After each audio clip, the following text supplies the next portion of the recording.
Hola, buenos hola. días. Venimos de la cadena SER. Vale, adelante. Gracias. Entramos en el Hospital Ramón y Cajal de Madrid. Es uno de los más grandes de España. Vamos a hacer algo que ahora mismo es prácticamente imposible.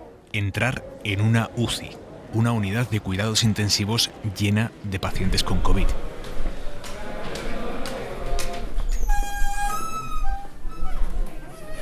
Es una zona blindada por el enorme riesgo que implica. Allí no accede nadie sin seguir unos protocolos muy estrictos. Esta bata, me voy a poner, ¿es exactamente para qué? Esto es una bata quirúrgica, son batas como de un papel un poquito plastificado que protege un poquillo de las... Sobre todo para que la ropa la llevéis, es un papel especial que, bueno, las gotas resbalan y... Quien nos introduce en la UCI es el máximo responsable de esa unidad, el doctor David Pestaña.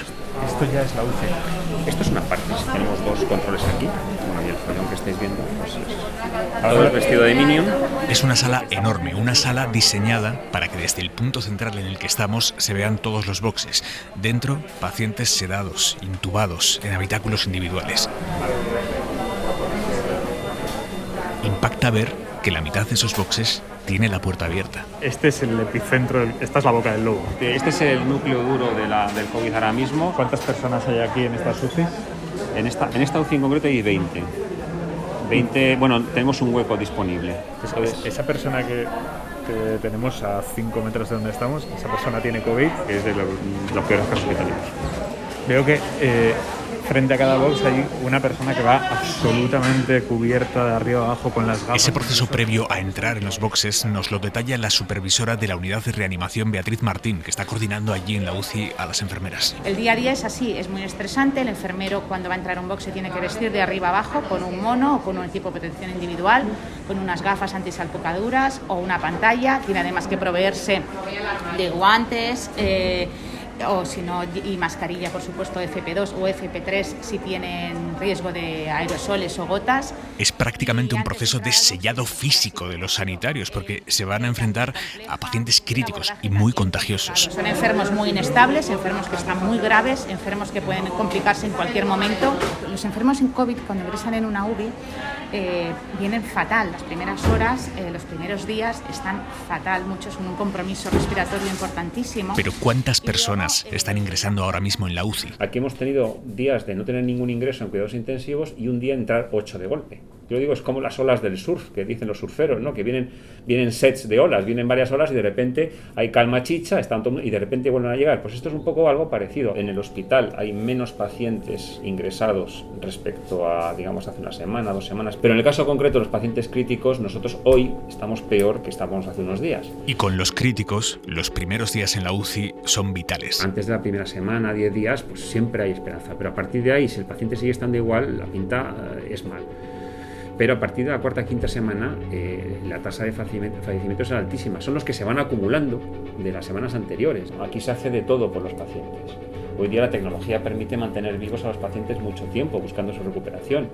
Entonces, cuando ya no se puede más, generalmente los fallecimientos no son precoces, son tardíos. Yo creo que nosotros sobre todo lo que hacemos es mantener con vida para que el paciente se recupere. Pero el paciente que no respira, le podemos poner transitoriamente en un sistema extracorpóreo y hacer como si fuera un pulmón o un corazón incluso artificial, pero eso tiene una fecha final. Nosotros no podemos mantener a un paciente conectado a una máquina para siempre mientras respira. O sea, nosotros ganamos tiempo, damos tiempo al paciente para que la naturaleza se recupere, pero la mayor parte de los procesos en la UBI nos dedicamos a no hacer las cosas mal, mantener con vida a los pacientes, asegurando todas sus funciones, buscando esa recuperación que tiene que tener también por parte del paciente.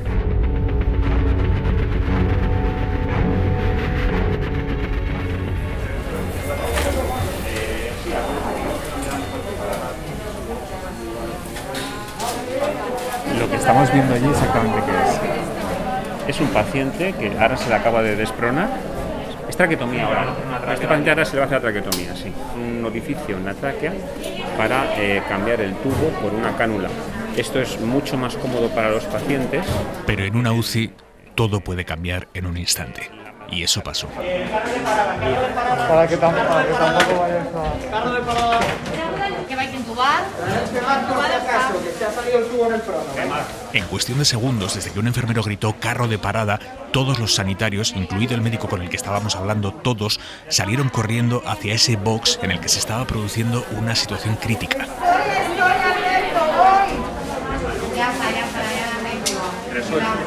¿Qué ha pasado? Nada, que se ha movido el tubo. Es que los pacientes hay que cambiarlos de posición. Se ha visto que en la posición prona, o sea, boca abajo, se oxigena mucho mejor. Entonces los pacientes cuando llegan tan mal que hay que estar cambiándolos de posición. Entonces en los cambios posturales hay veces que los tubos se pueden mover. Ha habido un momento en el que él ha gritado carro de parada y prácticamente todos los profesionales que estaban aquí en la UCI se han dirigido hacia ese box. Claro, por si acaso necesita ayuda. Por eso también nos he dejado. O sea, aquí están jugando a vida o muerte cada minuto.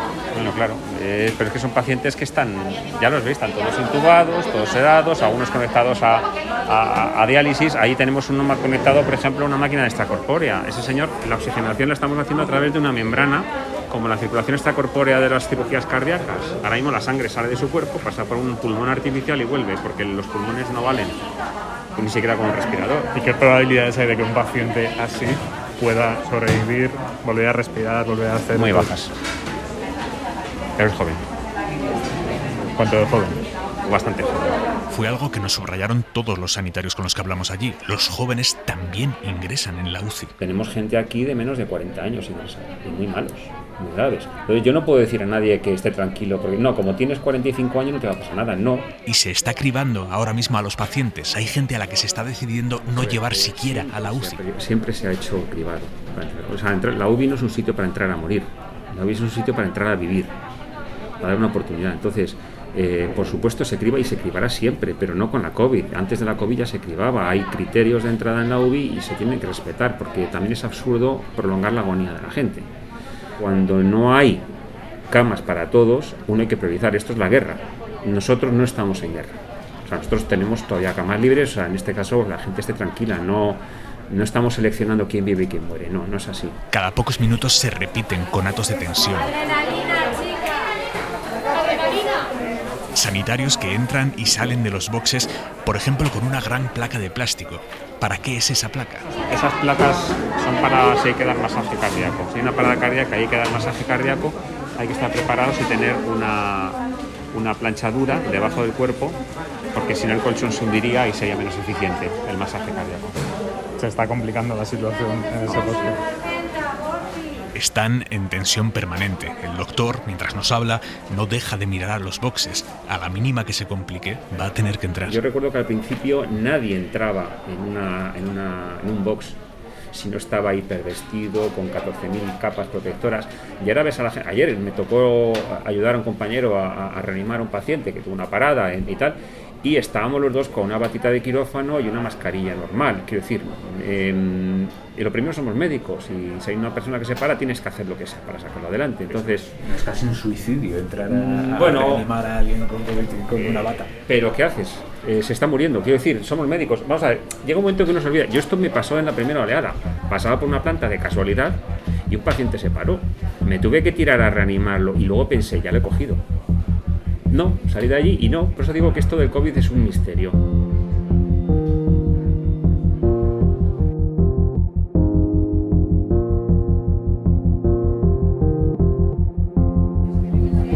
Estoy viendo que esa profesional se está echando gel prácticamente por todo el cuerpo ahora mismo. Sí, porque ha salido y al salir siempre, al quitarse la bata, uno se echa en las zonas expuestas. Tiene una manga corta y bueno, entiendo que lo de los brazos, pero mirad cómo sale todo sudada, veis por detrás, o sea, es que lleva, no sé si lo veis, la mancha de sudor, sí. Porque es el estar con los EPIs famosos durante 1 o 2 horas ahí dentro es una pesadilla, se suda como, ¿no? Es lo que hay.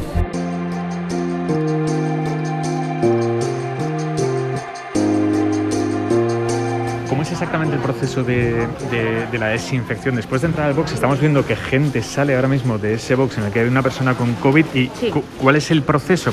Mira, hay material que es reutilizable y material que no es reutilizable. Lo que son gafas y pantallas se sumergen en una solución con lejía, se dejan un tiempo sumergidas y luego ya se proceden a secar y ya se pueden volver a reutilizar. El resto de material se tiene que desechar y se tira, lo que son monos, lo que son batas. Estoy viendo que él que digamos está fuera del box, está guiándole, está dándole las órdenes de cómo tiene que hacer el proceso a la persona que sale del box. Sí, siempre hay una persona, o intentamos que haya un compañero que te dirija, porque es más, conlleva más riesgo el quitarte el EPI que el ponértelo. Cuando tú te quitas el EPI, como esa parte de ese EPI está contaminado, cualquier movimiento en falso, cualquier error a la hora de quitarte el equipo de protección te puede contaminar y contagiar. O sea, esta gente se está jugando la vida. Sí, esta gente se juega la vida día a día. Yo entiendo que de todas maneras, una vez que uno está trabajando con esto, al final se pierde un poco el respeto. ¿Hemos perdido el miedo? Yo creo que no, pero es cierto que hemos acostumbrado a convivir en esto y ya no es lo que había en la primera oleada. La primera oleada era pánico, ahora tenemos miedo. Usted pasa 7-8 horas al día a esta distancia de la cama de un paciente de COVID, a 4 o 5 metros. ¿No le da miedo contagiarse? Pues no me da miedo. Yo me contagié al principio de la pandemia y yo tenía mucho miedo al contagio. Y luego te das cuenta que no se puede vivir con miedo. Yo creo que tenemos que ser prudentes, tenemos que ser consecuentes, tenemos que ser responsables, pero no podemos vivir con miedo, porque el miedo al final te paraliza, te anula y hace que no vivas. Yo he pasado la COVID, ya tengo una edad provecta y sin embargo le he pasado que no me he enterado. Yo pienso que por esto vamos a pasar todos o casi todos. O sea, a la vista de la facilidad con la que yo lo he cogiendo todas las medidas, después de estar súper expuesto, no haberla pillado y cogerla en un sitio donde teóricamente estaba súper cubierto, donde prácticamente no había incidencia, yo no lo entiendo. Hay que estar hecho de otra pasta para llevar meses trabajando en una UCI con pacientes de COVID. Evidentemente es gente que nos va la adrenalina, no nos gustan las consultas, es otro tipo de trabajo, pero también es verdad que trabajamos con casos malos, o sea, también hay que tener una especie de coraza, porque uno se va luego a su casa. Lo que hay que hacer es dejar aquí los pacientes, irse a su casa y olvidarse. Somos seres humanos que tenemos familia, aficiones. Quizás esa es la parte más... si hay que definir quién es el que puede o el que se mete en estas cosas, quizás es la persona que puede más separar. Pero cuidado, yo no quiero poner el pellejo de un oncólogo infantil. Para mí sería incluso peor. ¿Tengo que poner la FFP2? Entonces esto es día tras día y uno y otro. Haces todo lo que la ciencia te ha explicado, todo lo que has aprendido y aún así los pacientes siguen yendo mal a veces, o sea, y no vemos que mejore tanto respecto a lo que teníamos antes. Entonces es una sensación muy desesperante. O sea, aquí de vez en cuando hay que darse ánimo. Mira, chicos, somos un gran equipo, hay que mirar los que estamos sacando y no los que se están yendo, porque es así. Los que estamos sacando y los que se nos van yendo. El máximo responsable de la UCI se refiere así a quienes viven y a quienes mueren. Para quienes sí sobreviven, las secuelas de pasar por la UCI pueden ser enormes. Esto es muy duro, ¿eh? La gente que está aquí nos está hablando, pero la gente que sale con estrés postraumático, algunas personas, depresiones, pérdida de funciones cognitivas. O sea, pasar por la UCI no sale gratis. De las secuelas nos habla Jaime Masjuan, el coordinador de la unidad macrocovid del hospital. Sí que es verdad que en estos primeros 6 meses hay un porcentaje alto que quedan con secuelas irreversibles, tanto pulmonares como musculares, pero también estamos viendo muchos pacientes que al cabo de los 4 o 5 meses, que es lo que ha pasado, tienen una recuperación casi completa. Pero eso sí, con un montón de recuerdos y con un montón de secuelas detrás, y algunas secuelas que desgraciadamente, que esta enfermedad no es nueva, pues no sabemos por qué ocurren, ¿no? Y estamos ahí buscando respuestas a alguna de la sintomatología que tienen estos pacientes. Hablamos de las secuelas de quienes salen vivos de la UCI, pero hay un 15% que muere en esa unidad. Aquí vemos muchos muertos. Entonces, yo no pienso los que se están muriendo al día, yo pienso los que están vivos. Si me dedico a mirar los muertos, de verdad, esto es para no volver a trabajar. Estamos muy acostumbrados a trabajar con la enfermedad, con la muerte, con el sufrimiento. Yo creo que para la enfermería uno de los aspectos que más sufrimiento ha provocado es el hecho de la soledad del paciente, el no tener una familia, el tener que haber sido la última persona que hayan visto antes de despedirse de esta vida, el no poder tener nadie a quien dar la mano, el haber tenido que consolar. Eso yo creo que ha impactado de una manera importante al personal, porque no estábamos acostumbrados a enfrentarnos a eso. Las familias no pueden entrar aquí donde estamos nosotros a estas UCIs. Entonces, los familiares de todos estos pacientes que estamos viendo aquí, ¿cómo siguen su estado, su evolución? ¿Quién les informa de lo que está pasando aquí? Las familias reciben una llamada telefónica al día del médico responsable del paciente. Y luego nosotros en situaciones de pues eso, que cuando van a fallecer, cuando se está limitando, muchas veces sí avisamos a la familia para que den un último adiós. Y pueden entrar aquí, en ese caso, y acercarse a la cama de su ser querido. ¿Qué te digo? ¿Qué te digo? ¿Que sí o que no? Yo creo que por encima de los protocolos está la humanización, y si todas las medidas se toman con seguridad y sin riesgos, yo creo que es humano dejar a un familiar despedirse de su ser querido. Yo creo que tenemos que en situaciones de muerte inminente, tenemos que ser humanos. Anímicamente, ¿cómo se vive aquí, en este epicentro de la UCI, un fallecimiento de uno de los pacientes que estamos viendo a 5 metros de nosotros? Pues es un fracaso realmente. Cuando alguien fallece después, sobre todo, pues de muchos intentos y de mucho luchar por él, pues que fallezca un paciente pues no deja de ser un fracaso, y no dejan de ser pues situaciones traumáticas, porque muchos pensamos que podíamos ser cualquiera de nosotros. ¿Se hace el silencio en esos casos? Sí, totalmente. Cuando un paciente COVID muere en esa UCI, es decisión del médico pedir una autopsia, con el riesgo que conlleva hacer una autopsia a un cadáver que todavía puede contagiar.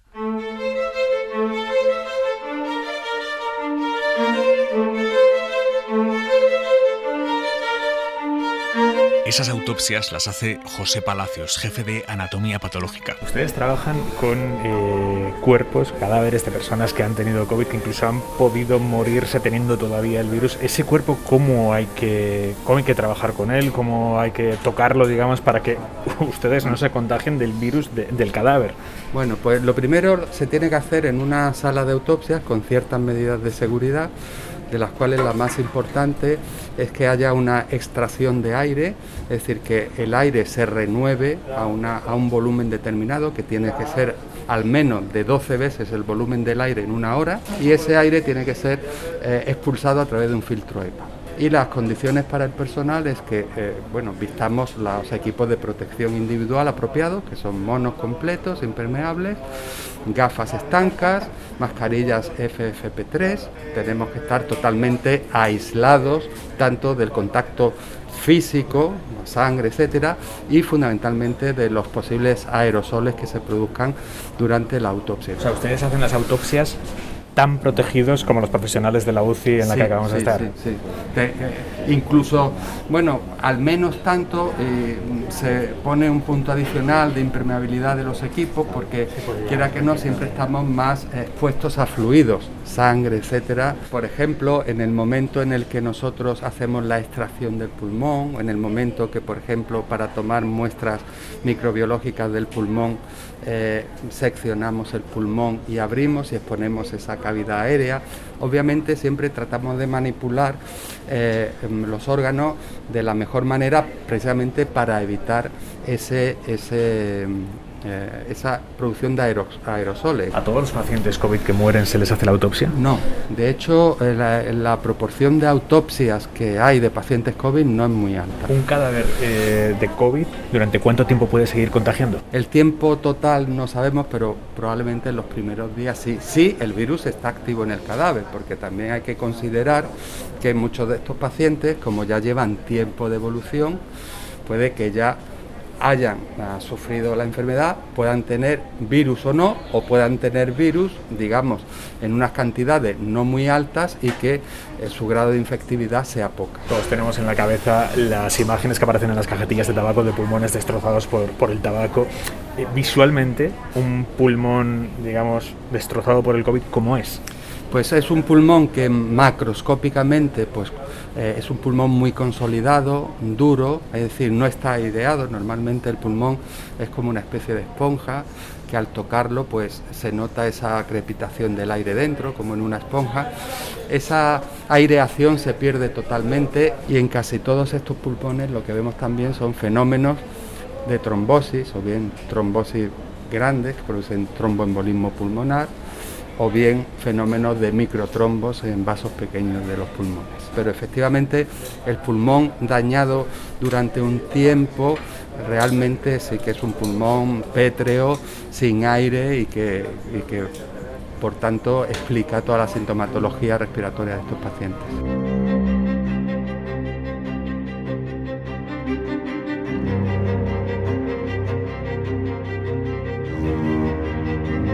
Salimos ya del hospital y nos despedimos del jefe de la UCI. Nos reconoce que le da miedo lo que pueda llegar en los próximos meses. Lo peor va a venir en Navidad. No sé, ¿y por qué Navidad y no en noviembre? Porque en Navidad nos juntamos en grandes grupos con los abuelos en la mesa y el día siguiente con los otros abuelos y... Mi pregunta sería, ¿creemos todavía que en Navidad nos vamos a juntar de esa manera? Es que ahora llega el invierno, ahora se cierran las ventanas, hay otras infecciones que van a venir, los niños empezarán con la bronquiolitis, los adultos con las gripes, entonces a mí me preocupa. O sea, yo estoy temblando porque cuando empecemos realmente a cerrar todas las... O sea, para mí lo peor es cerrar las ventanas. Yo lo digo que esto, el problema gordo vendrá, espero que no, cuando cerremos las ventanas, cuando estemos todos dentro de casas, donde no haya una ventilación correcta y estemos todos juntos.